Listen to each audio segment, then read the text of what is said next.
It's time for another daily drop here on TarHeelIllustrated.com. And if you are watching us on our YouTube channel, that is Tar Heel Illustrated. I'm THI publisher Andrew Jones, and joining me is our director of basketball recruiting, longtime college, AAU, and high school coach, Mr.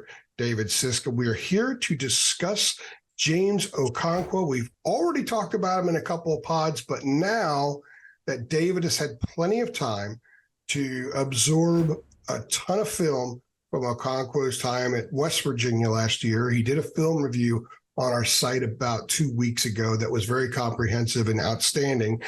And he has played internationally for Great Britain in some competition here the last couple of weeks. We've really had a chance to get a full look at his game. So we thought now would be a good time to discuss what we have learned. Now, David, I know that when his name first popped up on the radar, I didn't know really anything about him. I didn't see West Virginia much last year. I know you had seen more.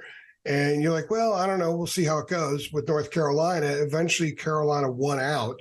And the initial thoughts were that Hubert Davis was getting someone who could at least fill in for Armando, might allow him to play Armando 30 or 32 minutes in some games. And if Armando gets in foul trouble or tweaks an ankle, at least you've got a guy there with some experience at the Power 5 level, having played in the best conference in the country last year. Now that you've had a chance to watch a lot more and learn a lot more about his game, what are your thoughts about the kind of player that Carolina's getting in James Okonkwo? Well, let's go back initially, to the end of April. I was at an EYBL event, got to talk to the Carolina coaches a little bit, and they said that, they were, after the initial onslaught there where they were getting a lot of transfers in, that what they were looking to do was maybe add one more piece, but it was going to have to be a backup post to Armando Bacot.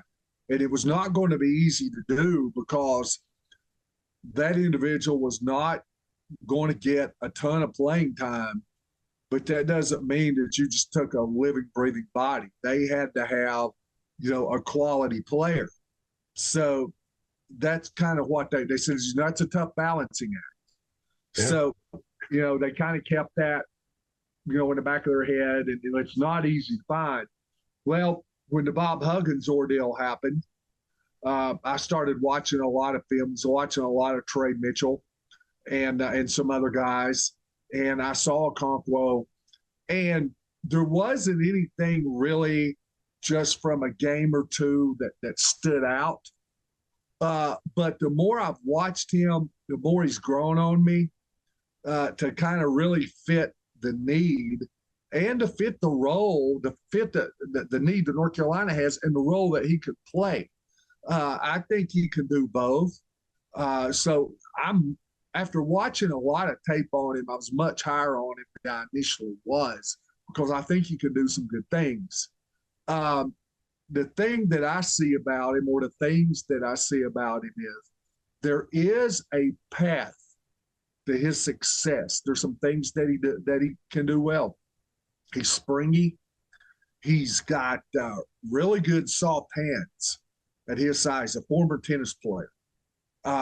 Good feet. Agile, like I said, soft hands, can catch. So he's not really a back to the bucket guy. They're not going to run plays for him. He's not going to get the ball down low and they just get everybody out of the way and he scores or he creates with a back to the bucket.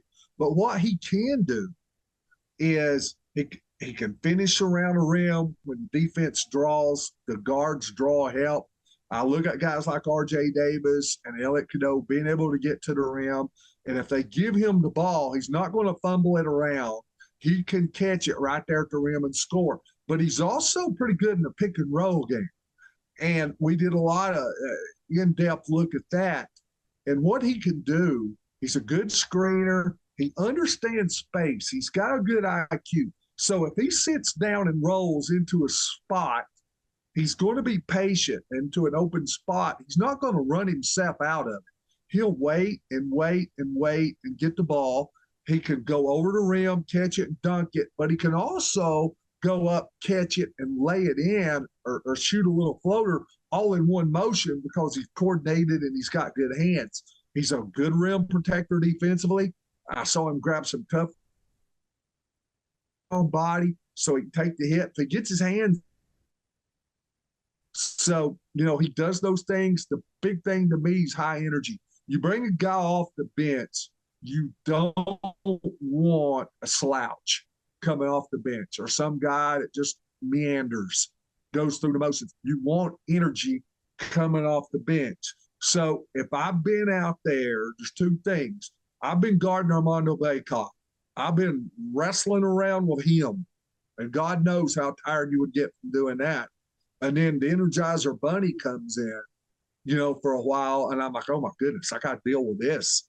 Or when Bacot's you sub and you bring a guy in who obviously is not as good as your first string post, he could do some things. Let's say you don't understand the game as well. If you get lost defensively, he will get open around the rim.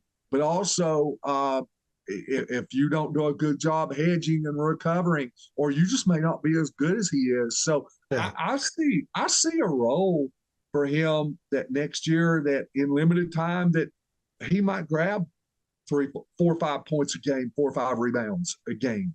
And, initially they picked him up and said, okay, maybe they got another Will Shaver. No offense to Will Shaver, but you're talking about a guy that's a lot more athletic and bouncy and energetic than what Will Shaver was. When this happened, one of the first things that I heard from people who were concerned, and then I heard from a lot of others, either reaching out to me in a variety of ways or just posting on a board or even on Twitter, 6'8". How can you have a 6'8" post player these days? And when you watch him, like you, what grew on me was he plays longer than 6'8". Mm-hmm. He's got long arms. He plays longer. He's bouncy, which helps him, I think, with that.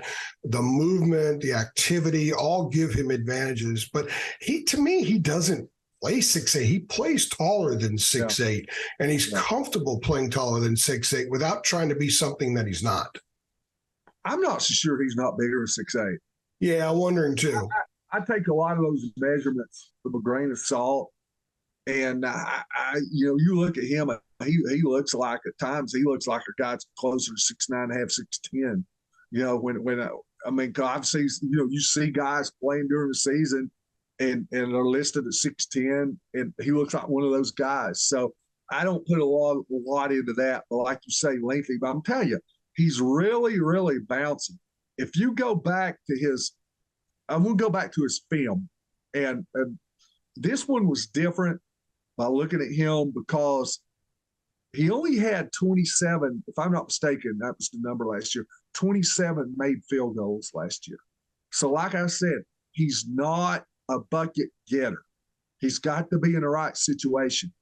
I never look at highlight films, but if you take a guy that's played limited minutes and he's got 27 made buckets in like 31 games, man, that's a lot of film you're going to have to watch to get a good take of what he does. You're going to sit through 2 hours, watch him play 5-6 minutes. So I went to the highlight film. I don't think I've ever done that in watching a kid and making an evaluation about it. But I went to that. And then some of the games that he played well, that he had some numbers, I went back and watched how it went into the game and try to mesh the two. And, I noticed he kept doing the same things when he was successful. So it wasn't a mixed bag. What he did successfully against Oklahoma, he did successfully against Marquette or whoever. So I kind of looked those things, but he had a big part of his highlight tape to block shots. And man, when he blocked shots, it wasn't just where he was flicking them. Man, he was a volleyball spiking. So he did at Kansas. They go into the rim and one of the guards, man, either on the ball or off the ball. And he's spiking up into the stands. So like I said, there's a bounce there. And even on his and I've not seen this a whole lot on the highlight videos, they put some misses on there. because a lot of his shots are around the rim. Him going up and having putbacks off the rim, the dunk, but I mean, it was like he was winding back, and you're like, how did he get to that ball? Or he's going up and he gets the ball going to the rim, and he's trying to dunk over about 4 people, and there's an explosion there, and it was impressive just for him to get into that opportunity to score. So there's an explosion there. There's a bounce there. There's an aggressiveness there because he's going to try to take bodies with him when he's around the rim. So like I said, you mix that with soft hands. Normally, sometimes guys with soft hands are a little lethargic. He's got soft hands and he's got a lot of energy, a lot of aggressive tendencies about it. Yeah, I think fans are going to appreciate some of the energy that he brings onto the court, because I think you'll be able to see it immediately. One other quick thing before we close this out. His play for the British national team over the last couple of weeks, a lot of Carolina media and fans that have blogs and that kind of thing have made a lot about his performances. He posted some pretty nice numbers at times, but one of the reasons we didn't really do much on that is because I didn't want to mislead people by putting too much stock in that performance. I think the benefit is that he got international minutes, and I'm a huge proponent of international minutes. I also think it was a wonderful confidence building sequence for him in between his West Virginia and North Carolina time. So he'll go into North Carolina riding a personal high because he's been playing very well. But what do you take out of the performances when he's going against a Macedonian B team or whatever, and he goes for 19 and 13 and has some block shots and he's in transition and that kind of thing? What do you think fans should take away from some of that?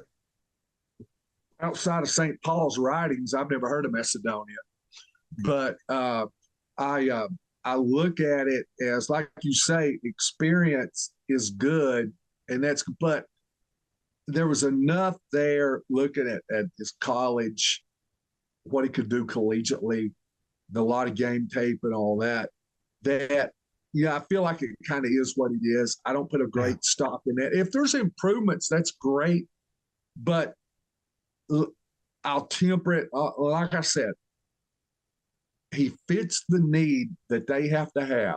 I think they really did a good job of finding the right guy to fit in behind Baycott.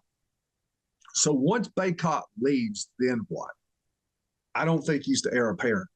No. Now, I still think there's things that he provides, but I don't think he is a offensively, a starter in the post at a place like North Carolina. I think that doesn't mean he can't really help them in ways.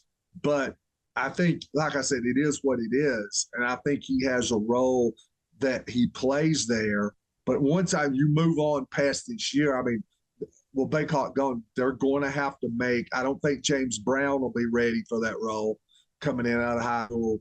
After Baycott goes, that's going to be a question that we have a year from now, and that's going to be a big question revolving around North Carolina. Yeah, they're going to have some really good – they'll have good returners. They'll have some good guys coming in this 24 class, but, who's going to be the go-to guy in the post? And he'll Brown, play a role. He's not Brown, Washington High, Okonkwo, yeah.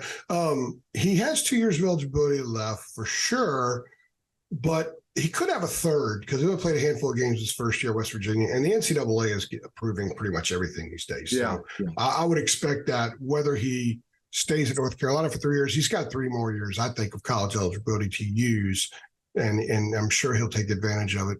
And it's also if you're North Carolina, just do like Tennessee football did. I still want one of those, that $8 million Big Mac at the University, handing out money out McDonald's drive-through windows, and it ended up costing $8 million. But if you saw, they wrote a letter, they had a lawyer from UT write a letter to the NCAA and said, if you ban us from bowl games, we will sue you, and you don't have a leg to stand on. And they relented. There was no bowl ban. And Just a fine. If you're, so that's where the NCAA is. I'm not changing the subject. That's where the NCAA is at right now. So, if you're North Carolina, you say, hey, get us another year. If they say no, just say, hey, we'll sue you. So I don't see why it ought to be a problem getting another year eligibility. But I think that first year, and I was surprised he didn't get a red shirt. I think he only played about 3 games. Yeah, I looked around, and it was just one of those deals where they didn't formally redshirt him, because you have to do paperwork to do the formal redshirt. Bob Huggins had other things going on, I think. Yeah, exactly. Maybe had a few too many that day and forgot. I don't know. And by the way, I hope people don't think you're advocating that North Carolina gets 200 violations by the NCAA, like Tennessee football. Never came into my mind. No, I'm not saying. I'm just saying, if you can do something that egregious, and the NCAA is what the football program at Tennessee did, the NCAA is down, then I don't see why there's any reason in the world that they wouldn't say, hey, can you give us a red shirt for a guy that played 3 games? He's going to get it. He's going to get it. Yeah. He's going to get it. And it'll be interesting to see if he stays for 3 years, how he develops as a player, because he's got – if you have soft hands, it means you can become something with the basketball. So, all right, well, he's David. I'm AJ. Thanks for stopping by.